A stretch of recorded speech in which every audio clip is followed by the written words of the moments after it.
राधे राधे। हरे कृष्णा। आप सभी को श्रावण मास के शुक्ल पक्ष की पुत्रदा एकादशी की हार्दिक शुभकामनाएं। आज के इस वीडियो में आप सुनेंगे पुत्रदा एकादशी व्रत की कथा। पुत्रदा एकादशी की इस पवित्र कथा को सुनने से मनुष्यों के सभी पाप और संकट दूर होते हैं, मनोकामनाएं पूरी होती है और वैकुंठ की प्राप्ति होती है। तो आइए भगवान श्री लक्ष्मी नारायण जी के चरणों में ध्यान करते हुए इस पावन कथा को सुनते हैं। एकादशी की कथाओं का आनंद लेते हुए धनुर्धर अर्जुन ने कहा, हे प्रभु, मेरे आनंद की सीमा नहीं है, मेरी जिज्ञासा बढ़ती जा रही है। हे कमल नयन, अब आप मुझे श्रावण मास के शुक्ल पक्ष की एकादशी की कथा सुनाने की कृपा करें। तब भगवान श्री कृष्ण ने कहा, हे धनुर्धर अर्जुन, श्रावण मास के शुक्ल पक्ष की एकादशी की कथा के श्रवण मात्र से ही अनंत यज्ञ का फल प्राप्त होता है। हे पार्थ, द्वापर युग के आरंभ में महिष्पति नाम की एक नगरी थी। उस नगरी में महीजीत नाम का एक राजा राज करता था। वह पुत्रहीन था, इसलिए वह सदा दुखी रहता था। उसे वह राज्य, सुख और वैभव सभी कुछ बड़ा ही कष्टदायक लगता था, क्योंकि पुत्र के बिना मनुष्य को इस लोक और परलोक दोनों में ही सुख नहीं मिलता है। राजा ने पुत्र प्राप्ति के लिए बहुत उपाय किए, किंतु उसका हर उपाय निष्फल रहा। जैसे जैसे राजा महीजीत वृद्धावस्था की ओर बढ़ता जा रहा था, वैसे वैसे उसकी चिंता भी बढ़ती जा रही थी। एक दिन राजा ने अपनी सभा को संबोधित करते हुए कहा, ना तो मैंने अपने जीवन में कोई पाप किया है और ना ही अन्यायपूर्वक प्रजा से धन एकत्रित किया है, ना ही कभी प्रजा को कष्ट दिया है और ना ही कभी देवता और ब्राह्मणों का निरादर किया है। मैंने तो प्रजा को सदैव अपने पुत्र की तरह पालन किया है, कभी किसी से ईर्ष्या भाव नहीं किया, सभी को एक समान समझा है। मेरे राज्य में कानून भी ऐसी नहीं है जो प्रजा में अनावश्यक डर उत्पन्न करे। इस प्रकार धर्मयुक्त राज्य करने पर भी मैं इस समय अत्यंत कष्ट पा रहा हूँ। इसका क्या कारण है? मेरी समझ में तो कुछ भी नहीं आ रहा। आप इस पर विचार करें कि इसका क्या कारण है और क्या इस जीवन में मैं इस कष्ट से मुक्त हो पाऊंगा। राजा के इस कष्ट के निवारण के लिए मंत्री आदि वन को गए, ताकि वहां जाकर किसी ऋषि मुनि को राजा का दुख बताकर कोई समाधान पा सके। वन में जाकर उन्होंने श्रेष्ठ ऋषि मुनियों के दर्शन किए। उस वन में वयोवृद्ध और धर्म के ज्ञाता महर्षि लोमस जी भी रहते थे। वे सभी लोग महर्षि लोमस के पास गए। उन सब ने महर्षि लोमस को दंडवत प्रणाम किया और उनके सामने बैठ गए। महर्षि के दर्शन से सभी को बड़ी प्रसन्नता हुई और सबने महर्षि लोमस से प्रार्थना की कि हे देव, हमारे अहोभाग्य हैं कि हमें आपके दर्शनों का सौभाग्य प्राप्त हुआ है। मंत्रियों की बात सुनकर लोमस ऋषि ने कहा, हे मंत्री, आप लोगों की विनम्रता और सद्व्यवहार से मैं अति प्रसन्न हूँ। आप मुझसे अपने आने का प्रयोजन कहें, मैं आपके कार्य को अपने सामर्थ्य के अनुसार अवश्य ही पूर्ण करूँगा, क्योंकि हमारा शरीर भी परोपकार के लिए बना है। लोमस ऋषि के ऐसे मृदु वचनों को सुनकर मंत्री ने कहा, हे ऋषिवर, आप हमारी सभी बातों को जानने में ब्रह्मा से भी ज़्यादा समर्थ हैं, अतः आप हमारे संदेह को दूर कीजिए। महिष्मति नामक नगरी के हमारे राजा महीजीत बड़े ही धर्मात्मा और प्रजावत्सल है और प्रजा का पुत्र की तरह धर्म अनुसार पालन करते हैं, किंतु फिर भी वे पुत्रहीन हैं। हे महामुनि, इससे वे अत्यंत दुखी रहते हैं। हम लोग उनकी प्रजा हैं, हम भी उनके दुख से दुखी हो रहे हैं, क्योंकि प्रजा का यह कर्तव्य है कि राजा के सुख में सुख माने और दुख में दुख माने। हमें उनके पुत्रहीन होने का अभी तक कारण ज्ञात नहीं हुआ है, इसलिए हम आपके पास आए हैं। आपके दर्शन करके हमको पूर्ण विश्वास है कि हमारा दुख अवश्य ही दूर हो जाएगा, क्योंकि आप महान पुरुषों के दर्शन मात्र से ही प्रत्येक कार्य की सिद्धि हो जाती है। अतः आप हमें बताने की कृपा करें कि किस विधान से हमारे महाराज पुत्रवान हो सकते हैं। हे ऋषिवर, यह आपका हम पर और हमारे राज्य की प्रजा पर बड़ा ही उपकार होगा। ऐसी करुणा प्रार्थना और वंदना सुनकर लोमस ऋषि ने आंखें मूंद करके राजा के पूर्व जन्मों पर विचार करने लगे।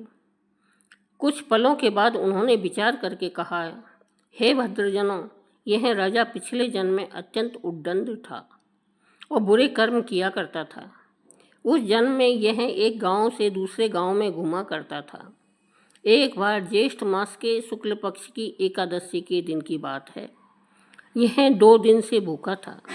दोपहर के समय एक जलाशय पर जल पीने गया।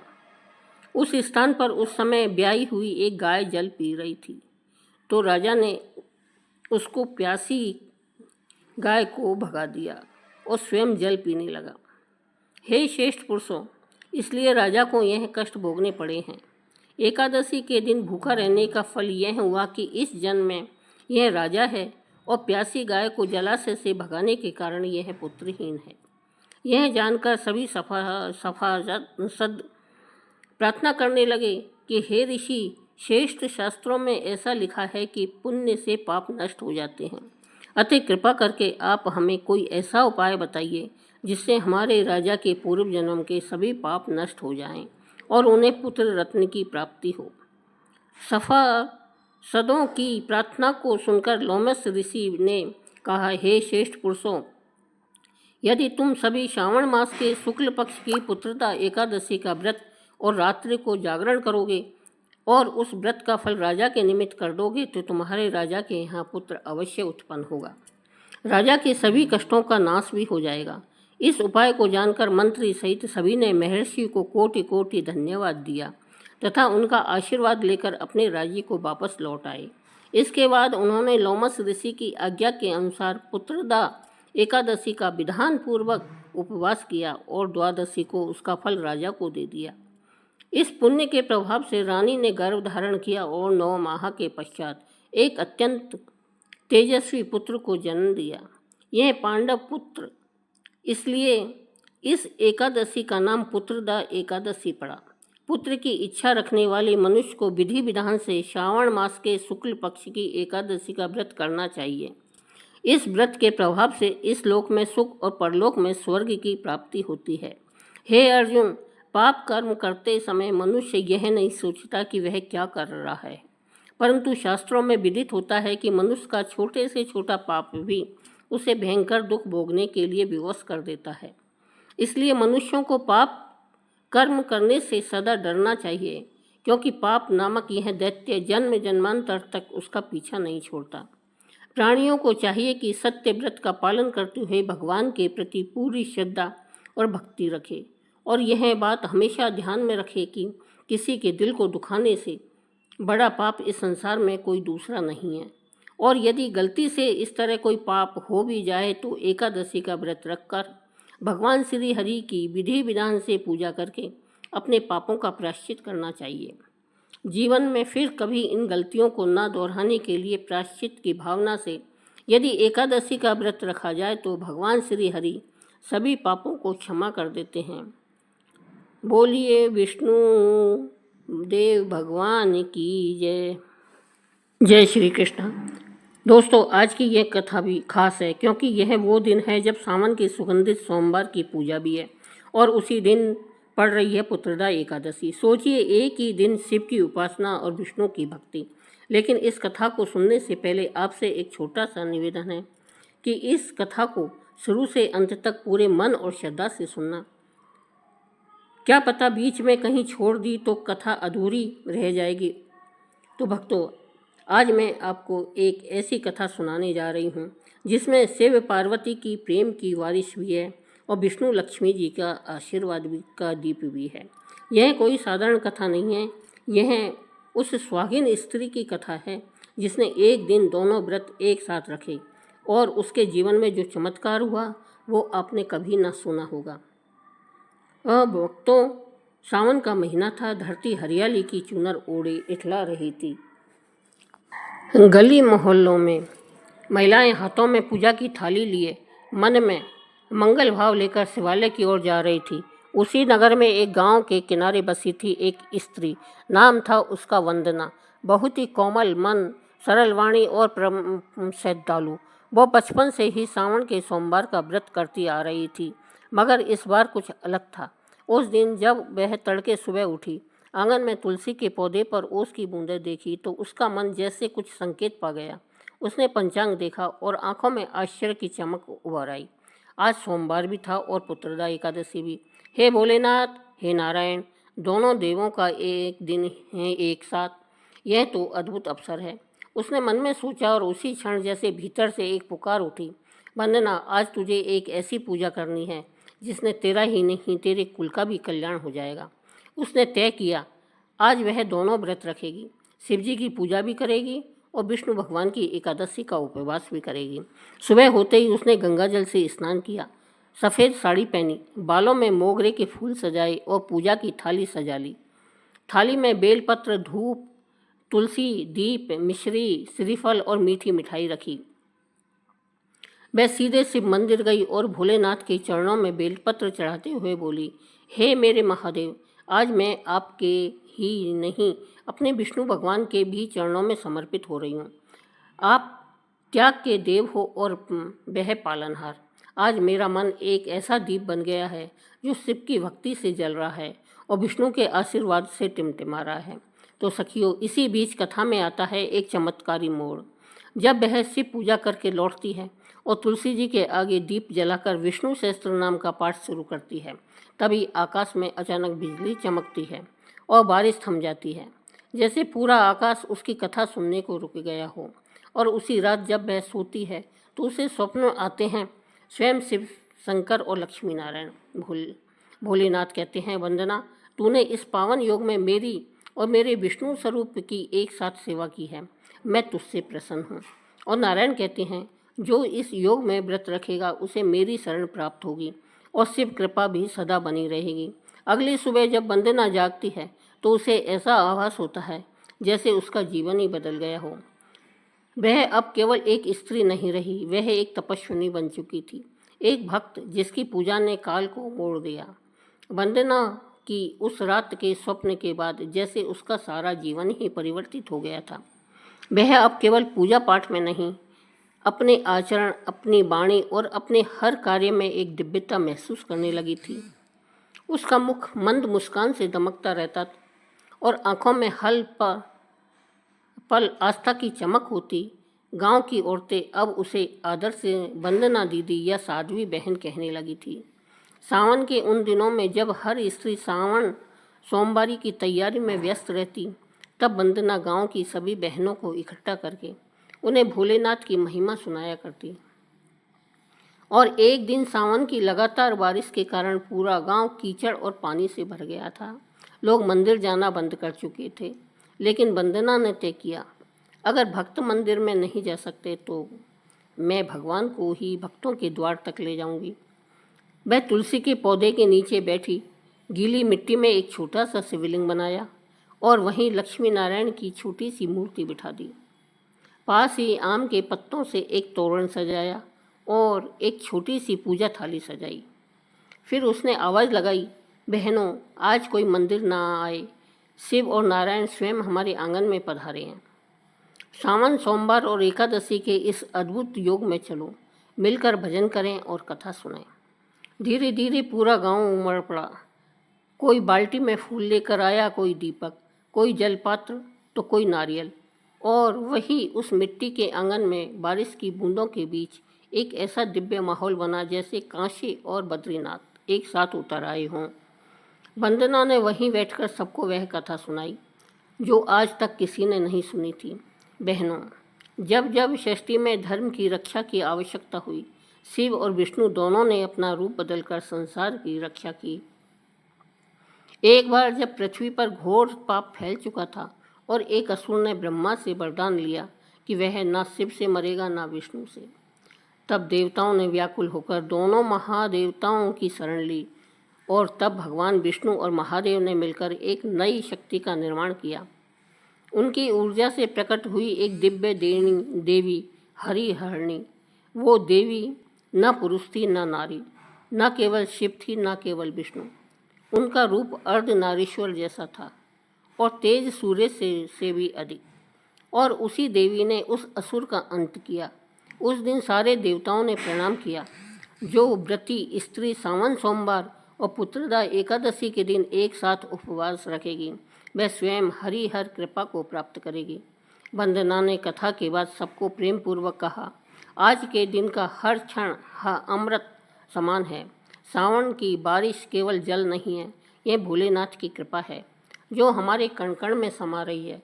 और आज की एकादशी केवल नियम नहीं, यह लक्ष्मी नारायण का आशीर्वाद है जो जीवन को समृद्ध करता है।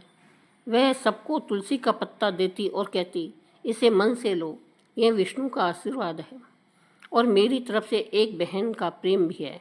अगले दिन गांव की एक स्त्री प्रेमलता दौड़ती हुई वंदना के पास आई।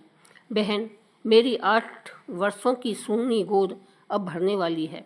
रात को मैंने सपना देखा।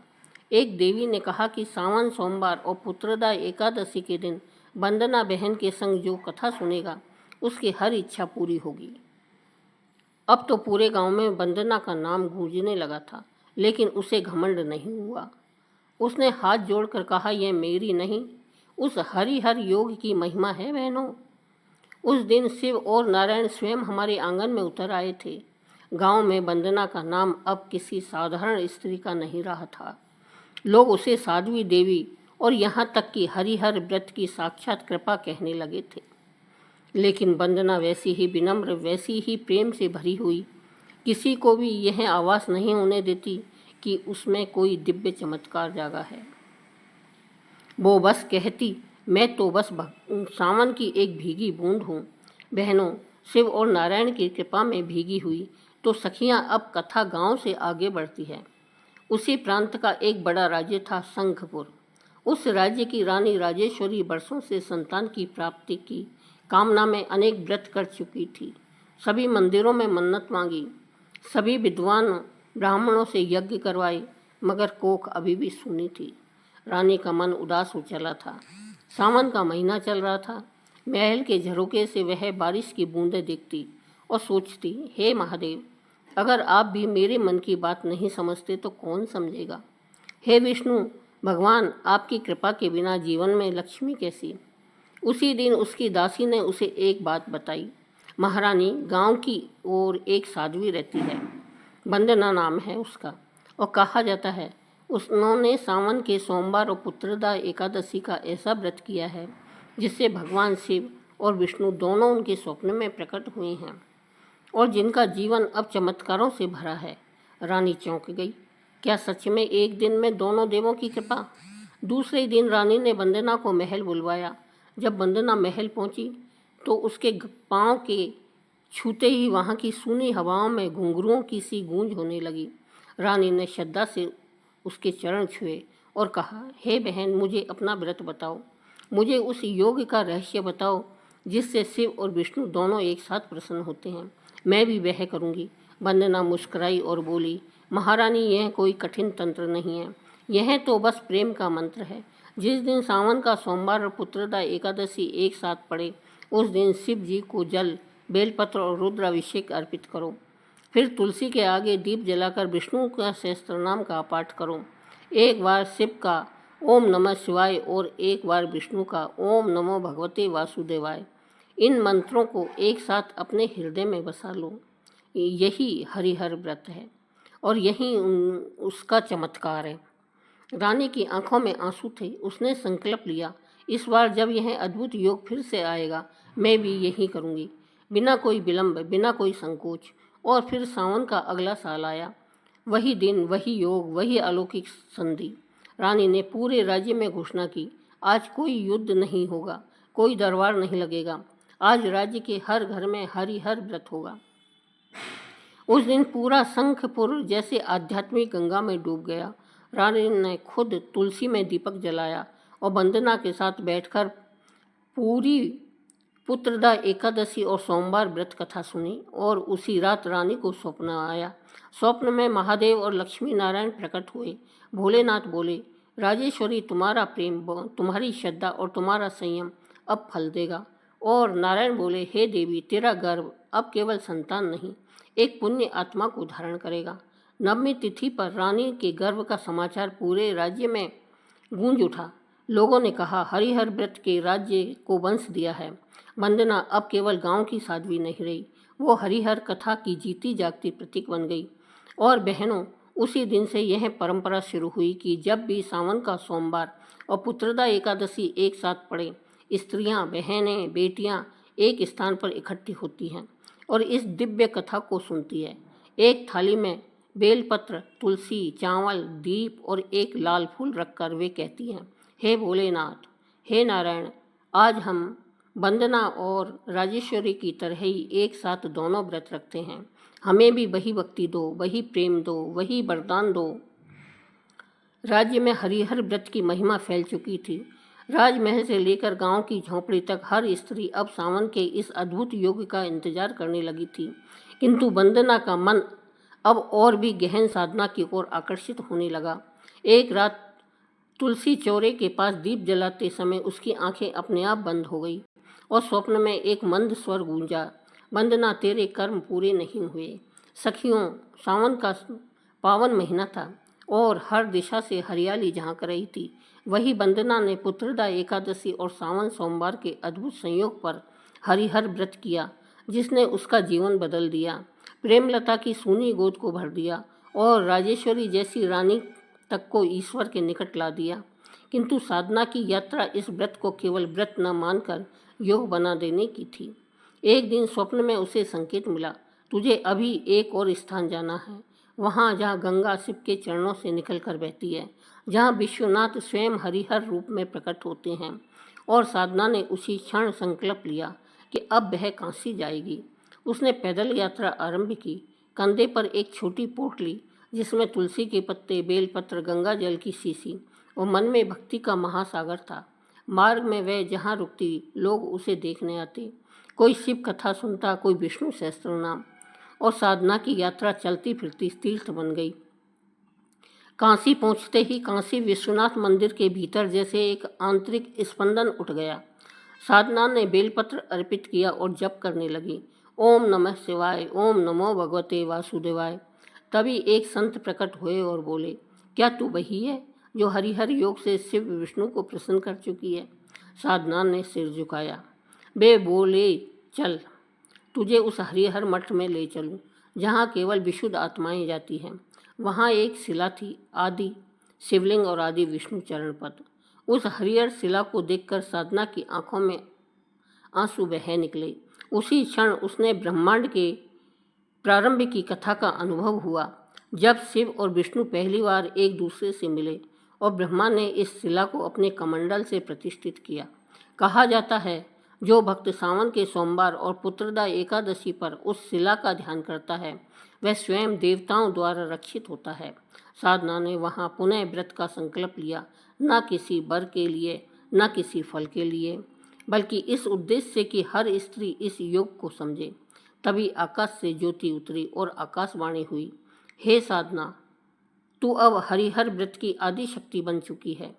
और वह काशी की गलियों में हरिहर व्रत देवी कहलाई।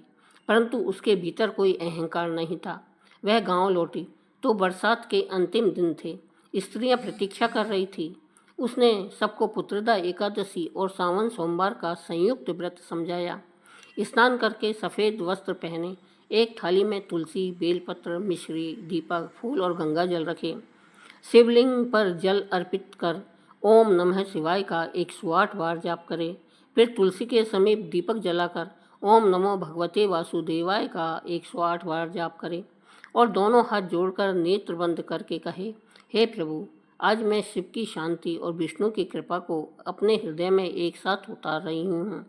एक गूंगी स्त्री जो साधना के संग व्रत में बैठी थी, उसी विधि से ध्यान करने के बाद में बोलने लगी। पूरा गांव चकित था। यह व्रत अब चमत्कारी हो चुका था।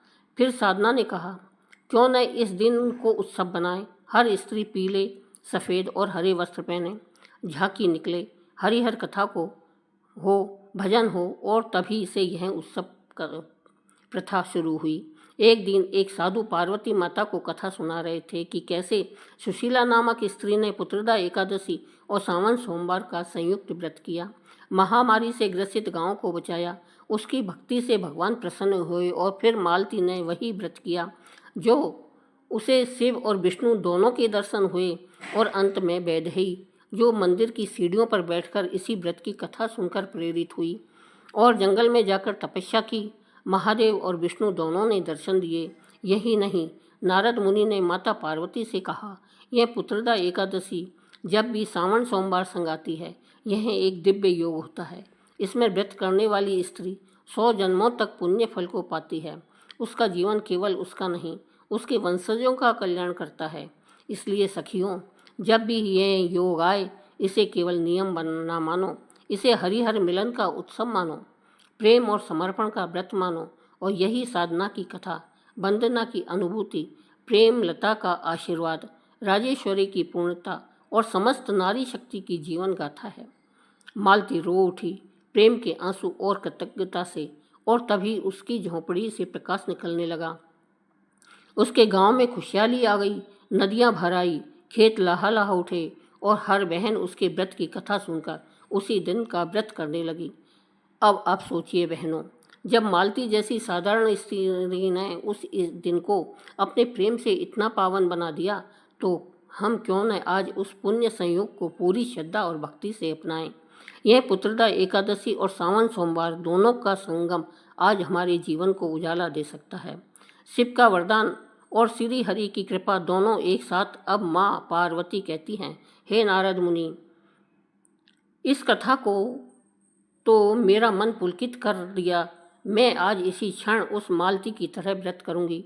नारद मुस्कुराते हैं, हे देवी, जब आप स्वयं ऐसा करेंगी तो आपकी कथा सुनने वाली हर स्त्री भी देवी तुल्य हो जाएगी।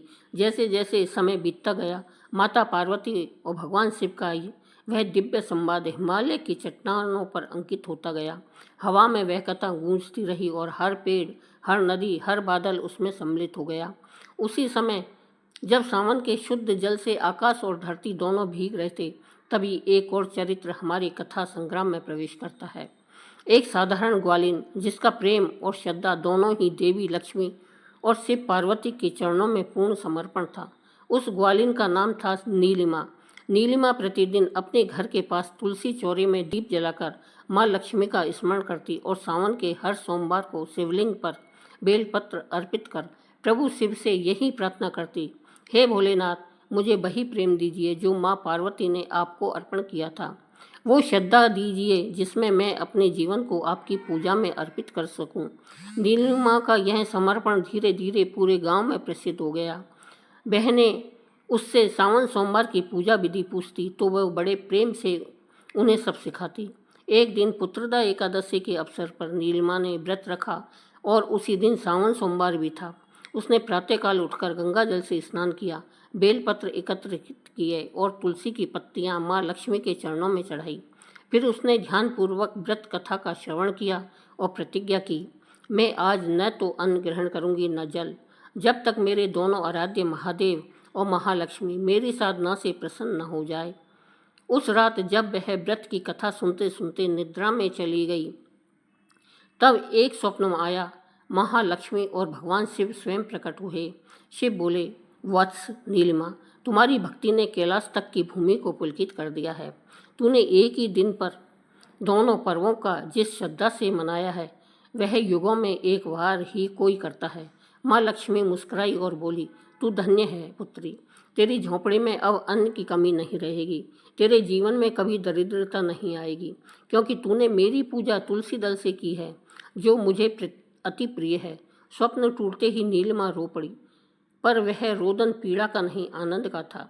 उस दिन से गांव की हर स्त्री नीलिमा से कथा सुनने आने लगी और वहीं बैठकर दोनों पर्व, सावन सोमवार और पुत्रदा एकादशी व्रत की कथा एक साथ सुनती। नीलिमा ने अपनी सखियों को सिखाया कि कैसे बेलपत्र और तुलसी दोनों के पीछे गहरे भाव हैं। बेलपत्र है तपस्या का प्रतीक और तुलसी है श्रद्धा का रूप। शिव और लक्ष्मी एक तपस्या है और एक करुणा। इस प्रेमपूर्ण मिलन में ही तो छुपा है जीवन का रहस्य। और बहनों आनंद से झूम उठती जब नीली माँ ये पंक्तियाँ गुनगुनाती, बोलो शिव शंकर भोलेनाथ की जय, जय लक्ष्मी मैया की। तो सखियाँ पार्वती माँ ने कमल के पत्ते पर रखे जल से भगवान शिव के चरणों का स्नान कराया। फूलों की वर्षा करते हुए वे कहने लगी, स्वामी, आज पुत्रदा एकादशी है और सावन का पावन सोमवार भी। क्या यह संयोग मात्र है या कोई दिव्य रहस्य है? शिवजी मंद मुस्कान में बोले, देवी, जब कोई व्रत और कोई मास एक साथ अपने पूर्ण पावन रूप में आ जाते हैं, तब स्वयं भगवान विष्णु और मैं भी उस दिन को संपूर्ण शिव वैष्णव तिथि कहते हैं। यह दिन केवल व्रत का नहीं बल्कि आत्मा के जागरण का होता है।